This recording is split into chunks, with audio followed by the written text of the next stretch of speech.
नमस्कार दोस्तों, एक बार फिर से आप सभी का स्वागत है। कृष्ण जन्माष्टमी पूरे भारत के लिए उत्सव की तरह है। हिंदू धर्म में इस पर्व का बहुत महत्व है। भाद्रपद महीने में कृष्ण पक्ष की अष्टमी तिथि को ही भगवान विष्णु ने कृष्ण जी के रूप में अवतार लिया। ऐसे में इस तिथि को कृष्ण जन्मोत्सव या कृष्ण जन्माष्टमी के रूप में मनाया ताजा है। माना जाता है कि अगर कोई भक्त कृष्ण जन्माष्टमी पर भगवान कृष्ण की सच्चे मन से पूजा अर्चना करे तो उसकी सभी मनोकामनाएं पूर्ण होती हैं। भगवान कृष्ण अपना आशीर्वाद और कृपा भक्त पर बनाए रखते हैं। व्रत रखकर मध्य रात्रि पूरे विधि विधान से कान्हा जी की पूजा की जाती है। देश भर के मंदिरों कान्हा जी का जन्मोत्सव मनाया जाता है। जन्माष्टमी पर भक्त उपवास करते हैं और कृष्ण जी की विशेष पूजा करते हैं।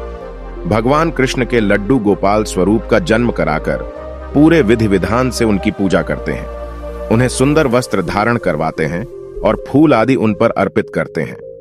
कृष्ण जी को भोग चढ़ाते हैं और उनको झूला भी झुलाते हैं।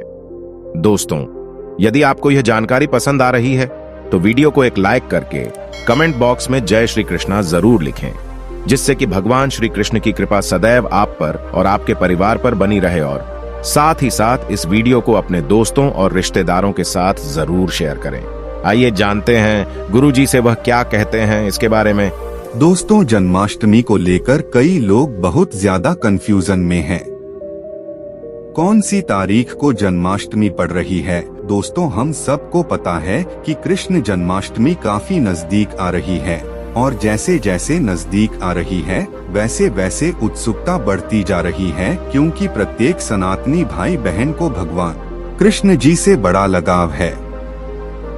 वह सबके प्रिय हैं और सबका कल्याण करने वाले हैं। तो चलिए बात करते हैं इस खास दिन यानी कृष्ण जन्माष्टमी की। दोस्तों, कई हजार सालों पश्चात 7 सितंबर 2023 को बहुत ही दुर्लभ और अद्भुत संयोग बनने जा रहा है, क्योंकि इस दिन अष्टमी का पावन पर्व पड़ रहा है।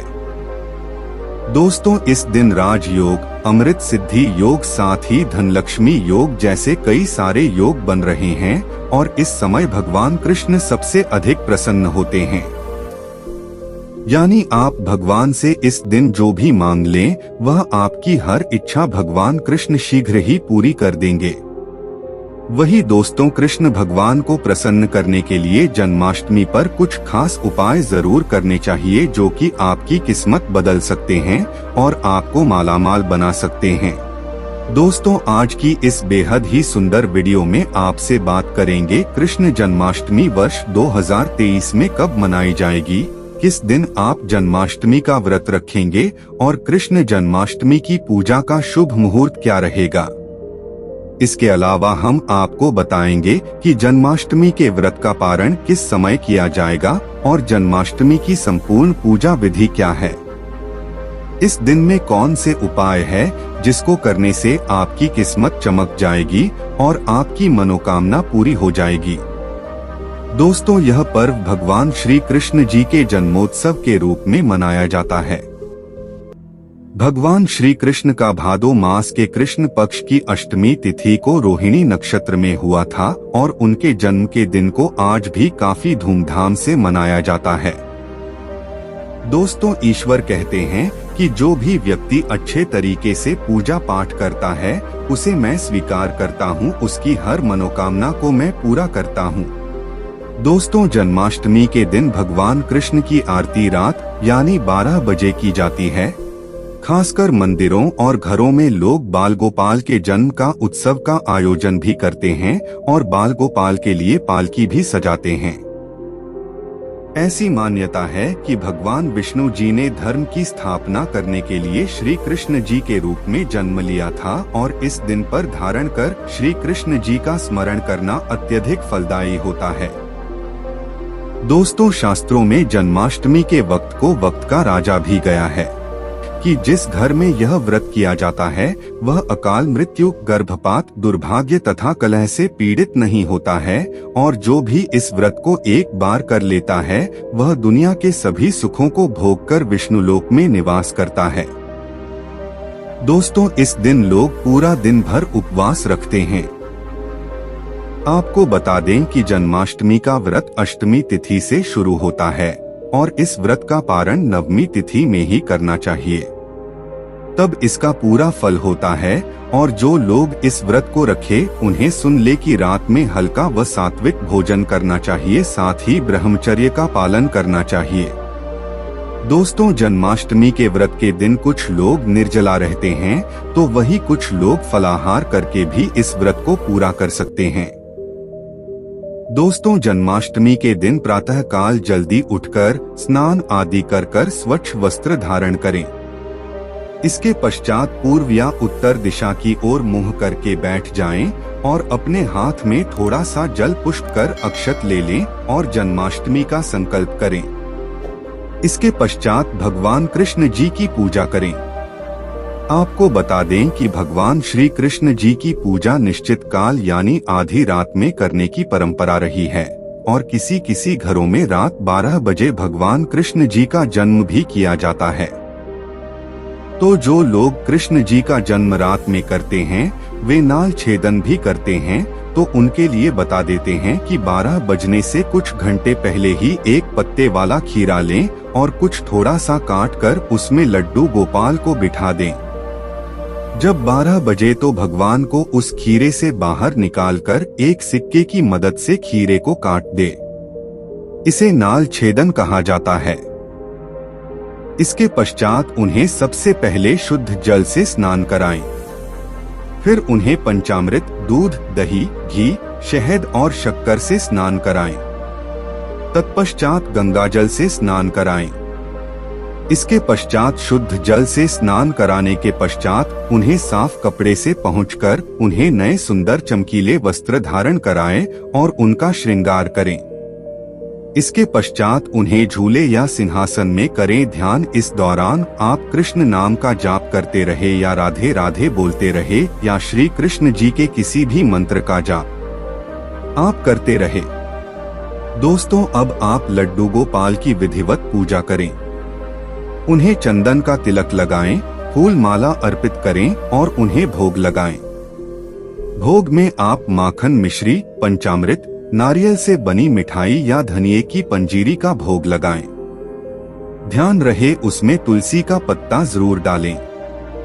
इसके पश्चात धूप दीप जलाकर भगवान श्री कृष्ण जी की आरती जरूर करें और लड्डू गोपाल को इस दिन झूला जरूर जलाएं।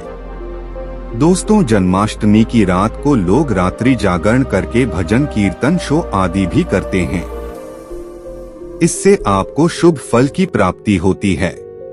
दोस्तों, शास्त्रों में जन्माष्टमी के वक्त को वक्त का राजा भी गया है। भविष्य में इसके संदर्भ में उल्लेख है कि जिस घर में यह व्रत किया जाता है वह अकाल मृत्यु, गर्भपात, दुर्भाग्य तथा कलह से पीड़ित नहीं होता है और जो भी इस व्रत को एक बार कर लेता है वह दुनिया के सभी सुखों को भोगकर विष्णुलोक में निवास करता है। दोस्तों, इस दिन लोग पूरा दिन भर उपवास रखते हैं। आपको बता दें कि जन्माष्टमी का व्रत अष्टमी तिथि से शुरू होता है और इस व्रत का पारण नवमी तिथि में ही करना चाहिए, तब इसका पूरा फल होता है। और जो लोग इस व्रत को रखें उन्हें सुन ले कि रात में हल्का व सात्विक भोजन करना चाहिए, साथ ही ब्रह्मचर्य का पालन करना चाहिए।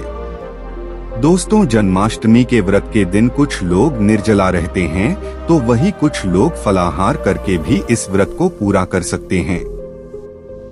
दोस्तों, जन्माष्टमी के दिन प्रातः काल जल्दी उठकर स्नान आदि कर स्वच्छ वस्त्र धारण करें।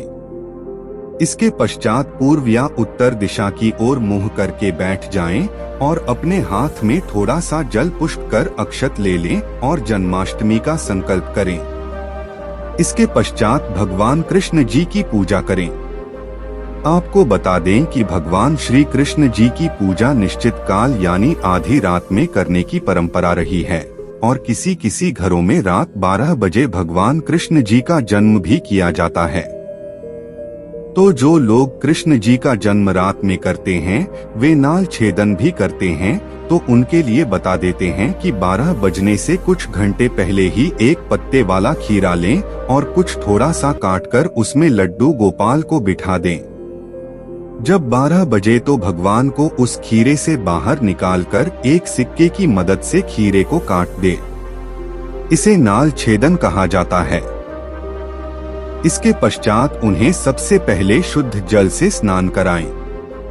फिर उन्हें पंचामृत, दूध, दही, घी, शहद और शक्कर से स्नान कराएं। तत्पश्चात गंगा जल से स्नान कराएं। इसके पश्चात शुद्ध जल से स्नान कराने के पश्चात उन्हें साफ कपड़े से पहुंचकर उन्हें नए सुंदर चमकीले वस्त्र धारण कराएं और उनका श्रृंगार करें। इसके पश्चात उन्हें झूले या सिंहासन में करें ध्यान। इस दौरान आप कृष्ण नाम का जाप करते रहे या राधे राधे बोलते रहे या श्री कृष्ण जी के किसी भी मंत्र का जाप करते रहें। दोस्तों, अब आप लड्डू गोपाल की विधिवत पूजा करें। उन्हें चंदन का तिलक लगाएं, फूल माला अर्पित करें और उन्हें भोग लगाएं। भोग में आप माखन, मिश्री, पंचामृत, नारियल से बनी मिठाई या धनिये की पंजीरी का भोग लगाएं। ध्यान रहे उसमें तुलसी का पत्ता जरूर डालें।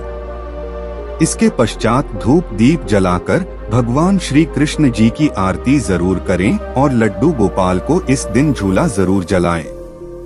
दोस्तों, जन्माष्टमी की रात को लोग रात्रि जागरण करके भजन, कीर्तन, शो आदि भी करते हैं। इससे आपको शुभ फल की प्राप्ति होती है। आपको बता दें, कुछ लोग रात्रि की पूजा के पश्चात ही अपने व्रत का पारण करते हैं और कुछ लोग अगले दिन सूर्योदय के पश्चात। ध्यान रहे कि आप प्रसाद खाकर ही अपने व्रत का पारण करते हैं। तो दोस्तों, चलिए अब जानते हैं कि वर्ष 2023 में को कब मनाया जाएगा। तो आपको बता दें कि कृष्ण पक्ष की अष्टमी तिथि इस बार 6 सितंबर को पड़ रही है। ये कृष्ण का 5250वां जन्मदिन होगा। ऐसे में ये 6 सितंबर को दोपहर 3:37 बजे से शुरू होगा और 7 सितंबर को शाम 4:14 बजे तक रहेगा। दोस्तों, इस दिन सुबह 9:20 बजे से रोहिणी नक्षत्र शुरू होगा। ऐसे में अगस्त, सितंबर और वैष्णव संप्रदाय के लोग 7 सितंबर को इस त्योहार को मनाएंगे।